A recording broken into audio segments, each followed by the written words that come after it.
Hello， 大家好，欢迎收看最新一期节目，我是小渊。我们经常听到这样一句话：适度健身吸引异性，过度健身吸引同性。今天我们这起案件的主人公就因为健身过度，点燃了丈夫的罪恶之火。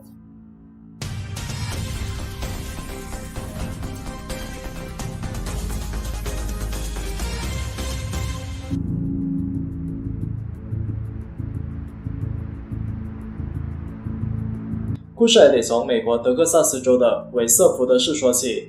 在当地一个小镇上，住着幸福的一家人，丈夫名字叫做詹姆斯·克雷格·凯拉，出生于1963年。他有一个名为凯伦的妻子，两人一直是朋友圈里的模范情侣和恩爱夫妻。根据资料，詹姆斯是在就读大四时遇到了凯伦，当时凯伦还是刚到大学报到不久的新生。詹姆斯表示，那天下午自己刚好在学校里闲逛，逛着逛着就被一个女孩吸引了，而这个女孩就是他未来的妻子凯伦。在荷尔蒙的怂恿下，詹姆斯以热心学长的借口给这位大一学妹当了一次免费导游，几公里的路程油耗只需要一杯星巴克咖啡。慢慢的，两个人的关系越来越亲密，从校门口作为起点，他们走进了婚姻的殿堂。婚后不久，两人生下了第一个女儿艾米丽。到了1999年，丈夫詹姆斯拿到了当地水利部门的 offer， 成为了政府管理人员，朝九晚五，薪水丰厚。这种羡煞旁人的公务员工作，丈母娘看了都得在别人面前夸下自家女婿。工作稳定后，詹姆斯在当地购买了一套房子，并先后生下了小女儿劳伦，还有儿子肖恩，家里也变成了热闹的5口之家。不但父母很出色，詹姆斯家里的3个孩子也非常优秀，不但继承了父亲在理科上的聪慧，又延续了母亲音乐艺术的细胞，非常喜欢音乐，每次和邻居聚餐时总是喜欢唱几首，后来还和音乐爱好者组建了一支小乐队。除了事业上的成功，詹姆斯夫妇与周围邻居也相处得非常融洽。妻子凯伦经常邀请邻居到自家院子里聚餐，还经常帮助有困难的邻居。家庭、事业、财富，没有一个邻居不羡慕詹姆斯夫妇的成功。可就是这样和谐美满的表象背后，却存在不为人知的隐情。在后来的某一天，凯伦致电自己姐姐，在电话中，她倾诉了自己真实的婚姻状况。凯伦告诉姐姐，自己和丈夫刚结婚时一切都很正常，可后来随着孩子的慢慢长大，丈夫詹姆斯就完全变了个人。例如，他规定我必须在几点之前回到家中，还要求我定时报告我和周围人的交往，尤其是与身边男性的来往。在生活开销上亦是如此，每次我到外面买了东西，他都要看小票，即使家里的收入非常的宽裕。而听到妹妹这些话，凯伦的姐姐是一脸震惊，当初那个无比痴情的妹夫，现在怎么变成这副模样？不但如此，凯伦还表示，丈夫现在有个非常另类的生活习惯，要求自己每天晚上8点必须准时和他在床上过性生活，甚至有时候还不惜闯红灯。总之，丈夫詹姆斯在家里做的每一件事似乎都带有定时器。凯伦说自己为了维持家庭的和谐，被迫答应了丈夫的一切要求，但随着自己的让步，事情变得越来越糟。以前感觉最多的也只是被束缚，可现在却有一种可怕的窒息感。凯伦的姐姐表示，这年头，女人千万不能过度依赖或者顺从男人，有时候你越是让步，这些男人就越不给你好脸色。在姐姐的建议下，凯伦开始寻找解决问题的办法。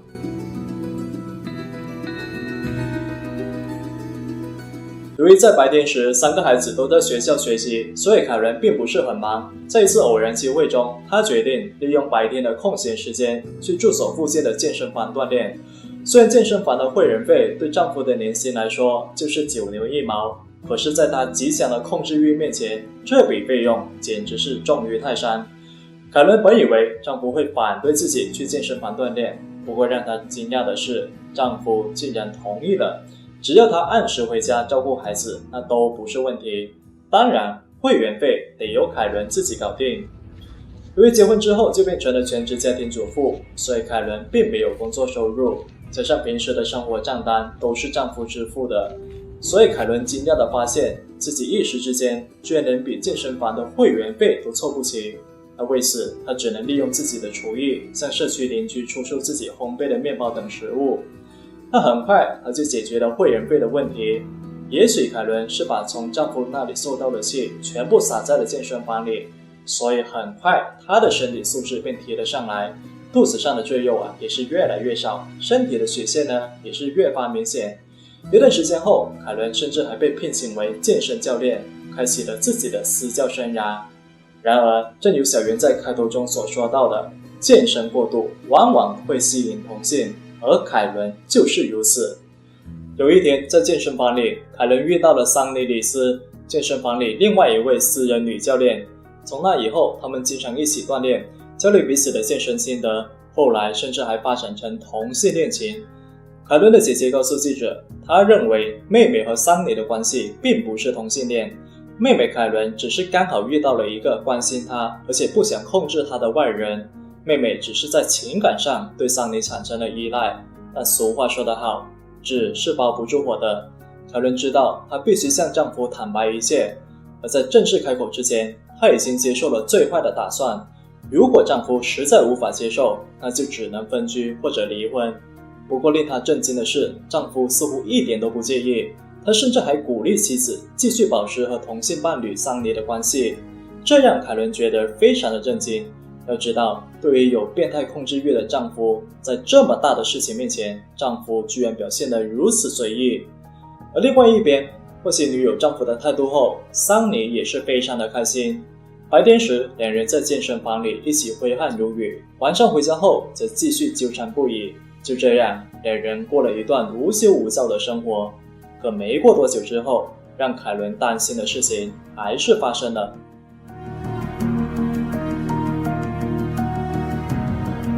那天，凯伦从健身房回到家后，她看到丈夫一脸严肃地坐在客厅里，当着妻子的面，丈夫詹姆斯说道：“你欠我一个人情，你必须为我做点什么。”一时没反应过来的凯伦觉得很奇怪，什么鬼？我欠你什么人情？那你每天给我那么点积碎的钱，根本就不够支撑家里的日常开销。为此，我还得拼命向邻居销售蛋糕赚点钱。包括健身房的会员费，全都是我自己解决的。说我欠你人情，我看你是喝多了吧？面对故作神秘的丈夫，1万只草泥马在凯伦心里奔腾而过。看到妻子的反应后，詹姆斯就用带有威胁的语气说道：“首先，我花钱买了这座房子，给了你一个安居的地方。再者，作为一个丈夫，我甚至还允许你出轨。你说你是不是欠我点什么？”接着，丈夫用带有安抚的语气说道：“其实我的要求呢很简单，就是把你那位同性伴侣带到家里，然后我们一起玩3人行游戏。”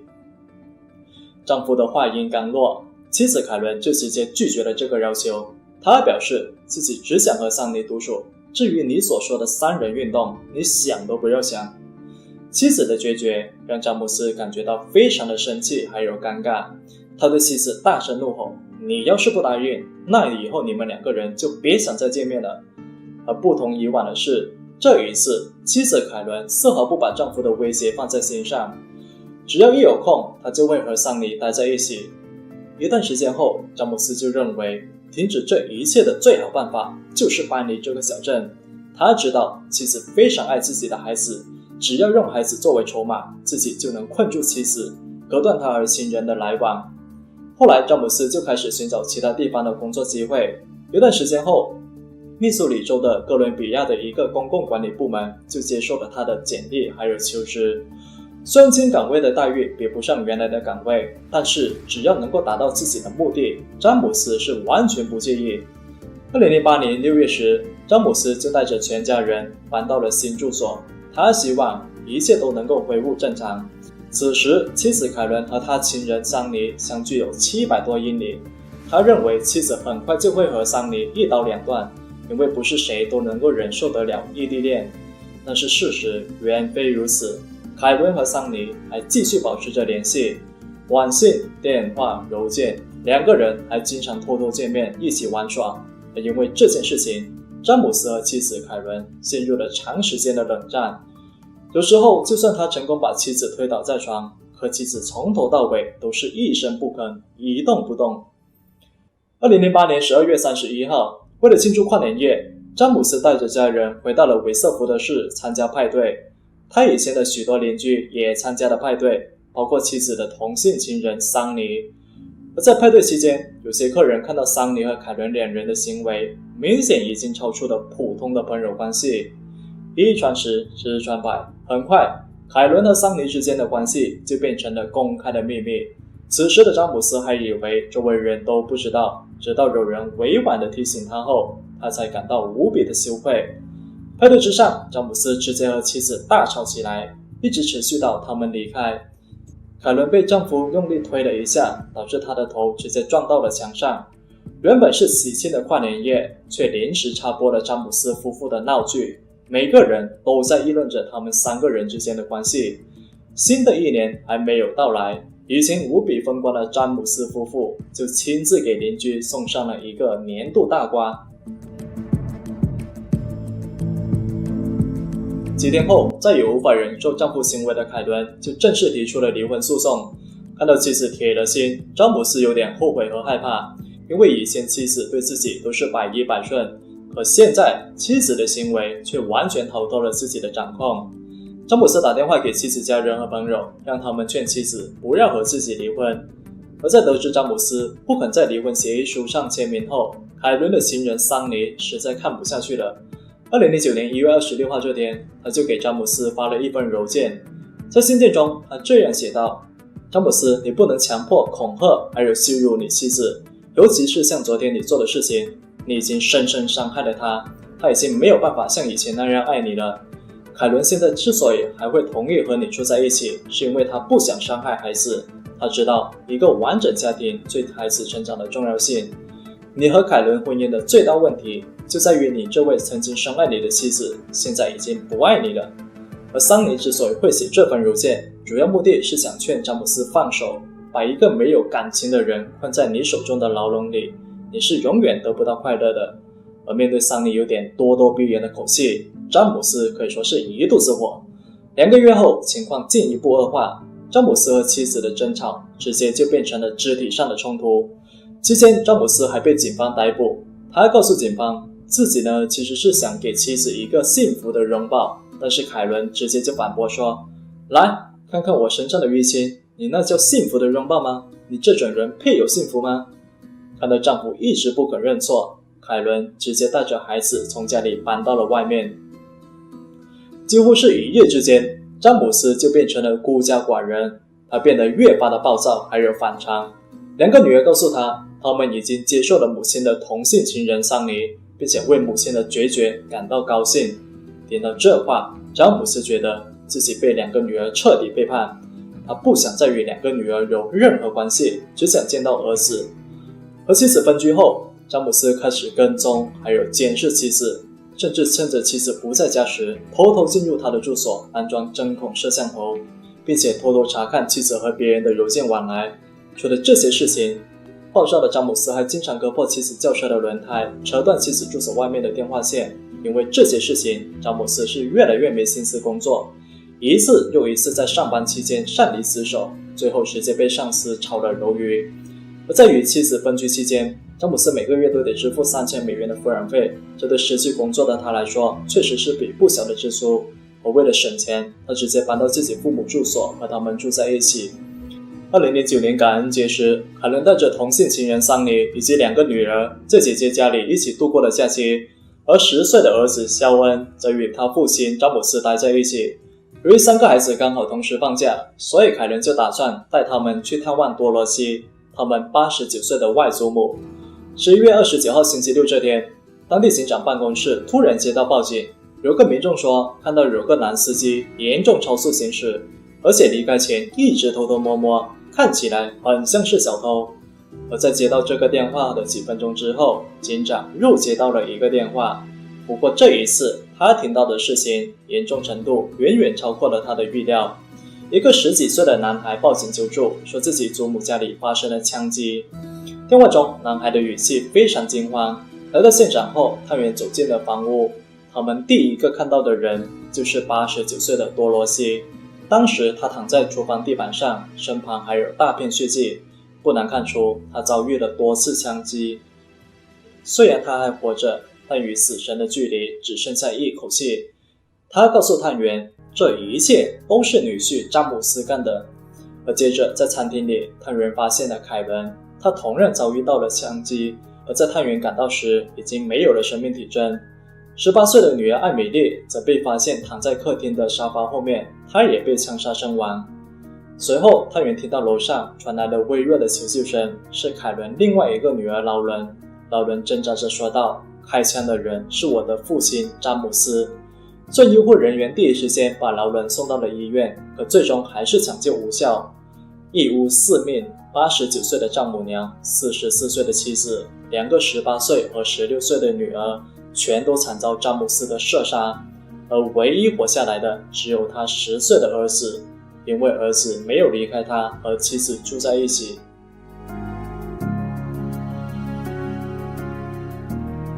随后小镇警方马上发布了对詹姆斯的通缉令。很快一位市民就注意到，有人在郊外突然抛弃了自己的车辆，然后沿着空无一人的道路上拼命逃跑。靠着这位市民提供的线索，警方就很快找到了涉事车辆，就是邻居们之前看到的那辆超速行驶的车，而司机正好是詹姆斯。在车辆里面，警方发现了弹药，还有一个背包，背包里面装有肥皂、毛巾、纸巾、棉球，还有一些罐装食品。事情传开后，大家怎么也不敢相信詹姆斯居然会对自己家人下如此毒手。8个小时后，他被警方成功逮捕。当时是早上7点左右，詹姆斯在路边徘徊，整个人无比困惑和失落。他知道纵使天大地大，可自己也是绝对逃不掉的，所以一看到警员时，他就举起双手投降说，我就是你们要找的那个人。随后他被警方以蓄意谋杀罪还有盗窃罪等罪名被控告，保释金被设定为1000万美元。在2010年12月，针对此案，当地法院就召开了第一次庭审。詹姆斯以精神失常为由作为辩护，因为这是唯一可以对抗死刑的辩护策略。按照美国的法律，只要证明我有精神病，那我就可以减罪。詹姆斯的辩护律师称，妻子的出轨、工作的失败，直接导致了詹姆斯精神崩溃，最后形成精神病。而检方则认为，虽然詹姆斯的确患有抑郁症，但这绝不代表他可以杀人，更不代表他可以因此脱罪。纵观整个作案过程，詹姆斯的神志都非常的清晰，他甚至还提前准备了藏匿以后的生活物品，他明显就是提前计划好了这一切。检方表示，詹姆斯没有杀儿子肖恩，就表明他在案发现场的所有行为都是有清晰意识的决定，根本就不是精神病发作。法庭之上，他的儿子肖恩也作证说，我爸爸一走进门就开枪射杀了我妈妈，他那双无情的眼神，我至今都无法忘记。2011年8月25号，陪审团就达成一致裁决，不采纳詹姆斯的精神失常辩护，判处他蓄意谋杀罪成立，这意味着他将面临死刑或者无期徒刑。詹姆斯的小儿子肖恩表示，我不希望我爸爸会被判死刑，因为这对我祖父祖母来说会很难过，我不想在这之后彻底失去全部的家人。那面对一个冷血无情的父亲，与其说肖恩这番话是在为父亲求情，不如说这是肖恩对完整家庭的渴望。只可惜他这个再平常不过的愿望，却被他父亲那双沾满鲜血的手直接毁掉。由于罪行非常恶劣，所以法院最终还是判处了詹姆斯死刑。就整件事情来说，妻子凯伦也确实存在过错，她确实在婚姻期间和别人保持不正当关系，但是造成她出轨的原因有很大一部分来源于她的丈夫，一个有着极强控制欲还有占有欲的男人。其实婚姻永远不是一个人的事情，它需要夫妻2人共同经营。有时候牵手是一种幸福，而放手也是一种幸福。我是小渊，我们下期再见。Hello， 大家好，欢迎收看最新期节目，我是小渊。对于大多数人来说，在步入婚姻的殿堂前，往往都需要接受爱情的考验。如果2个人无法相爱，放手对双方来说虽然很痛苦，但总归是解脱。可有些人却偏偏要为爱疯狂，做出了一些万劫不复的选择。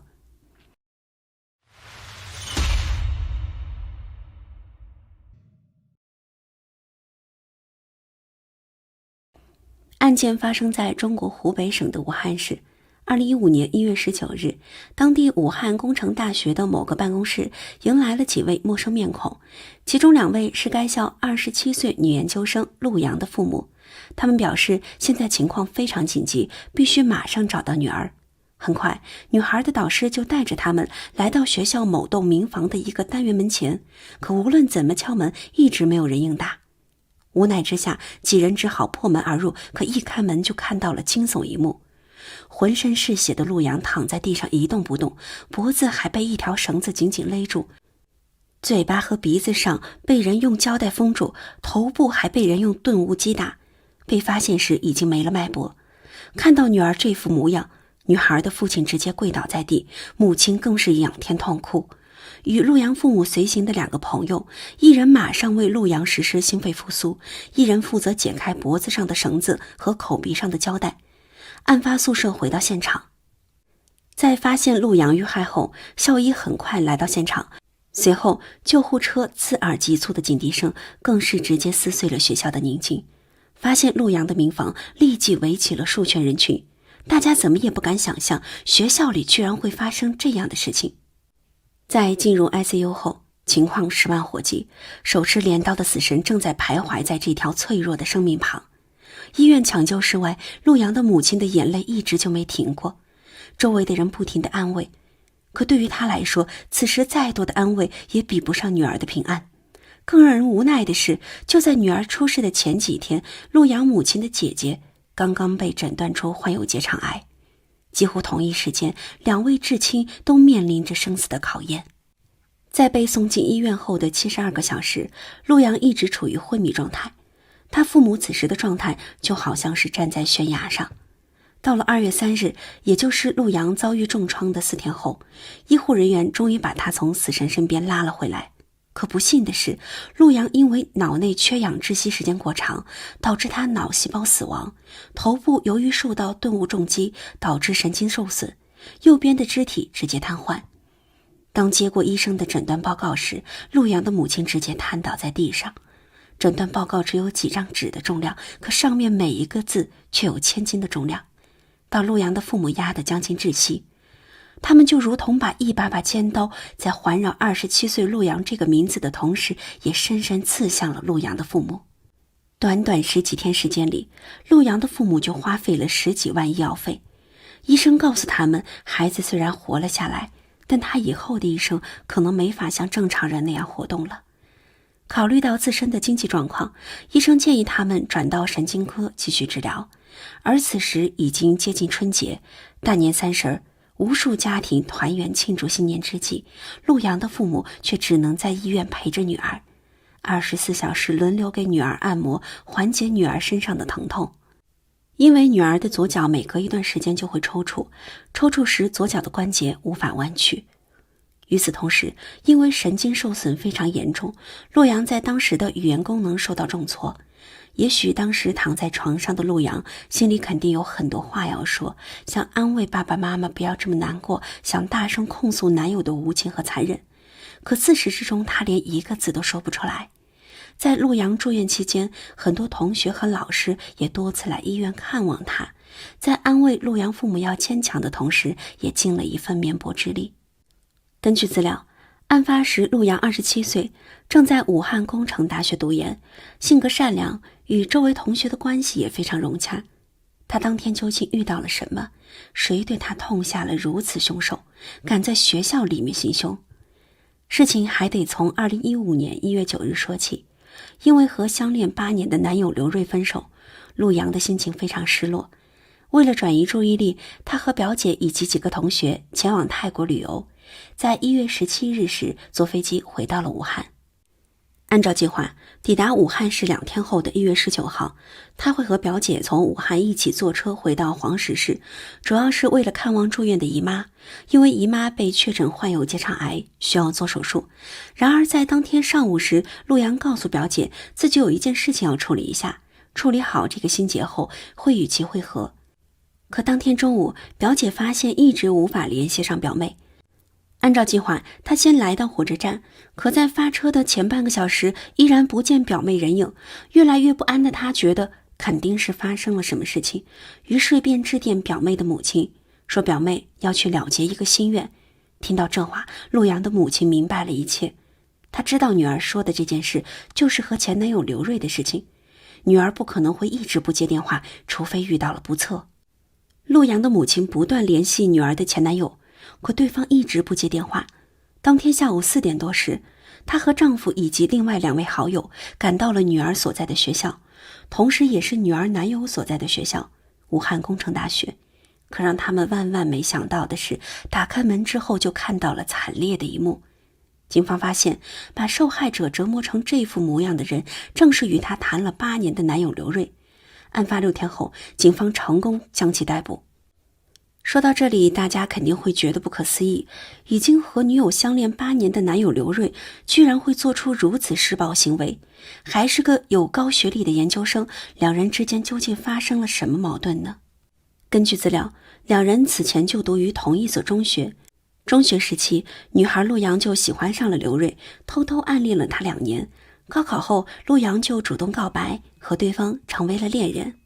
后来，陆阳在湖北武汉就读本科，而男友刘瑞则在江苏苏州。大学期间，两人身处异地，平时只能通过电话联系。4年时间里，两人的感情经历过很多考验，尤其是在荷尔蒙分泌旺盛的大学时期，身边总会有很多诱惑。有一种无奈叫做远水救不了近火，加上刘瑞本身就不老实，经常背着女友在自己学校和其他女生搞暧昧，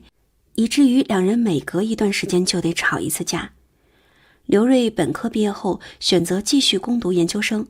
为了能够和男友走到一起，陆阳也选择读研，还和男友报考了同一所学校。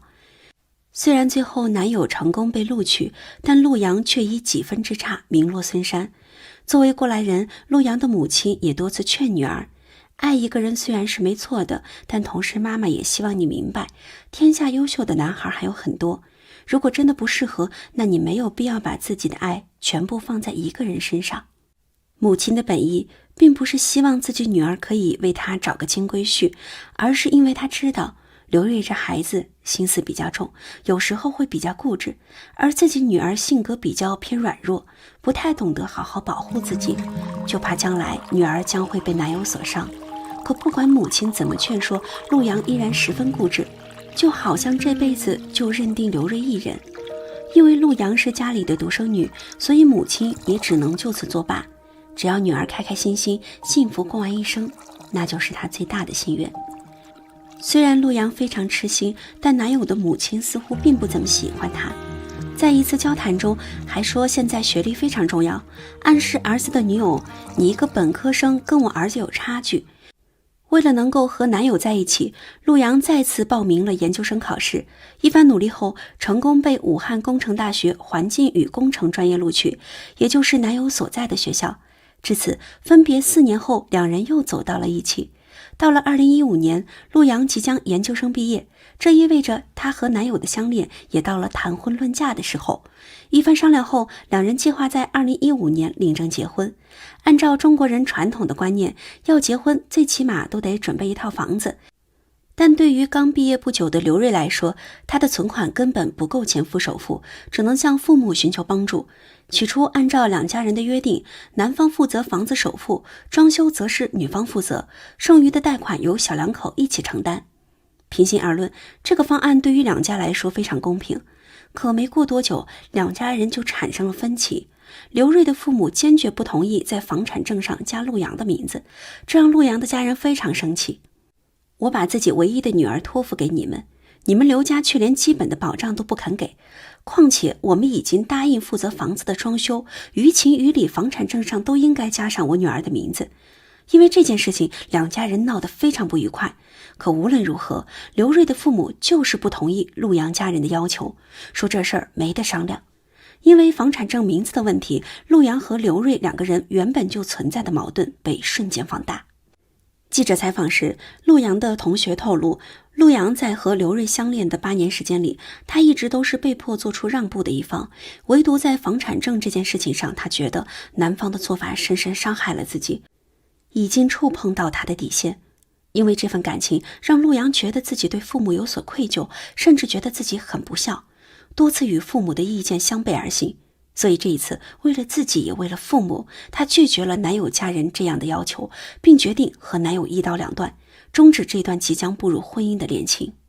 女友坚决要一刀两断，一气之下的刘瑞就绕过自己父母，直接打电话给女友的母亲张华，要求她把此前5万块钱的彩礼定金退回来。按照当地习俗，如果是男方提出退婚，彩礼定金一般都是不退的。为了这件事情，陆阳的父母找到女儿，一起开了个家庭会议。女儿告诉母亲，这一次自己实在是太累了，在相恋的8年时间里，她越发觉得男友这个人喜欢计较。既然女儿已经决定快刀斩乱麻，作为孩子的父母自然也得做出行动。几天后，陆阳的父母就主动联系刘瑞的父母，就2个孩子的感情问题约他们出来当面交流。见面当天，陆阳的母亲张华就当着刘瑞父母的面拿出了5万块的现金，准备把这笔钱交还给他们。刘瑞的父亲自然知道收下这笔钱的意义，他表示孩子年轻人闹矛盾是常有的事儿，过一段时间等他们冷静下来就好了。不管陆阳的父母如何相劝，对方就是不肯收下这5万块钱。看到对方的态度如此坚决，陆阳的母亲也没有再多要求，她决定过一段时间找个机会把这笔钱交还给刘瑞父母。受害人的母亲张华表示，因为这件事情，女儿足足瘦了20多斤。作为母亲，看到女儿为情所困，心里非常难过，这才同意女儿和她表姐一起前往泰国旅游散心。回国之后，为了彻底告别这段感情，为了让自己振作起来，陆阳直接剪掉了自己的长发，决定从头再来。在2人的感情问题上，导师也曾询问过刘瑞，刘瑞也表示自己已经放开了。听到刘瑞这个回答，导师也自然没继续追问，可他万万没想到这个孩子会为爱痴狂。案发后，记者分别采访了2家人的邻居。对于凶手刘瑞，邻居表示他给人的印象就是老实，平时见面时就会主动打招呼，不太相信他会做出违法犯罪的事儿。而且刘瑞生活上被父母管得非常严，母亲叫他往东，他就不敢往西，几乎没怎么见过他顶撞父母。用我们现在的话来说，就是典型的妈宝男。另外一边，伤者陆阳的邻居表示，发生这样的事情，他们都觉得非常可惜。此前就读高中时，为了照顾女儿，他母亲还专门辞职去到学校陪读。邻居表示，他们是看着陆阳长大的。身高1.72米的女孩，不但长相条件好，学历也非常优秀，这多好的一个小姑娘啊！只是因为长期生活在母亲的庇护下，性格比较内向，甚至有点软弱。邻居觉得，因为被过度保护，导致陆阳在与别人交往的过程中不懂得如何维护自己的权益。邻居的这番话也印证了陆阳周围同学的说法，和男友刘瑞相处时，几乎每一次矛盾最后都是以陆阳妥协而告终。在陆阳旅游回国后的第2天，男友就再次找到她，在1月19日当天把她约到自己宿舍，准备向她求婚。为了这场求婚，刘瑞还专门在宿舍提前布置了很多东西，包括鲜花、蜡烛、钻戒等等。可让他没想到的是，自己一番精心准备换来的只有拒绝二字。随后2人开始争吵，接着逐渐演变成肢体冲突，最后发生了悲剧。案发当天，受害人陆阳的表姐曾给刘瑞的姐姐打过电话，可对方却说刘瑞杀了人关我什么事儿，关我父母什么事儿？那是刘瑞和你妹妹的事情。当一个人能说出这样的话，他就已经不配当一个人了，甚至连一个禽兽都不如。后来刘瑞的父亲来到医院，直接坐在病床外，一边翘着2郎腿，一边告诉陆阳父母，反正我是不会出医药费的，我儿子过失伤人，顶多判10年。也许在刘瑞父亲看来，别人的孩子根本不是孩子，只有他的儿子才是孩子。事发后，陆阳的母亲开通了微博，写了一篇名为《一位母亲的血泪控诉》的推文，在陆阳母亲发到网上的控诉书上，她指出，女儿当初在 ICU 时，刘瑞父母不但没有主动来到医院配合女儿的治疗，更没有主动支付过医疗费。当时女儿每天的医药费高达1万多元人民币，10几天下来就已经花了10几万。有时候账户上没钱了，打电话给刘瑞父母，他们才会拿1万或者2万过来。陆阳母亲觉得自己一家明明是最无辜的人，却要像乞讨一样向罪魁祸首要医药费。文章一经发表后，引发了网友的极大关注，推文的阅读量很快达到了700多万。网友纷纷指责刘瑞居然对自己相恋8年的女友下如此毒手。由于这篇博文引发了极大舆论，所以刘瑞的家人被迫支付了30余万元的医药费。入院2个多月后的3月中旬，因为肺部感染，陆阳被医院下了病危通知书，也就是说死神又来了。母亲把情况告知给凶手的父母，可来到医院后，对方却是盛气凌人。坐在病房外的长凳上，刘瑞的父亲翘着2郎腿，开口第一句话就是我是不会出钱的，要钱你们自己找刘瑞。听到这话，陆阳的母亲是满腔怒火，你还是一个人吗？同样为人父母，你怎么可以说出这样的话？可对于这件事情，刘瑞的母亲接受记者采访时却表示，他们并不是不想支付医药费，只是需要一段时间筹钱。他还拿出手机给记者看了转账记录。与记者交流过程中，刘瑞的母亲一边回忆着事情的经过，一边大口大口吸着手上的香烟。他告诉记者，有些事情不能完全听信陆阳父母的一面之词，就例如儿子就读研究生这几年，导师给他了7、8万块，这些钱他几乎全部都花在了女友身上，为了女友，儿子连烟都戒了。根据警方的调查，当时刘瑞在用钝物击打女友的头部后，曾试图将她吊起来，不过最终没能成功。警方调取了凶手当天的通话记录，推测他作案后很可能第一时间告知了家人，可唯独没有及时告知女方的父母，导致女孩错过最佳抢救时间。陆阳的父母也认为这种行为已经是蓄意谋杀，因为他们调出监控后发现，虽然能看到刘瑞和女儿2人进入宿舍的画面，但找不到刘瑞离开宿舍时的画面，说明案发后刘瑞精心策划了线路，躲过了监控摄像头。鉴于种种证据，警方就以涉嫌蓄意谋杀的罪名通缉了潜逃的刘瑞。案发6天后的2月25日，警方向受害者的父母承诺，会以蓄意谋杀的罪名向检察院移交院宗资料。可到了3月份，刘瑞的父母来到医院大闹，说他儿子算自首。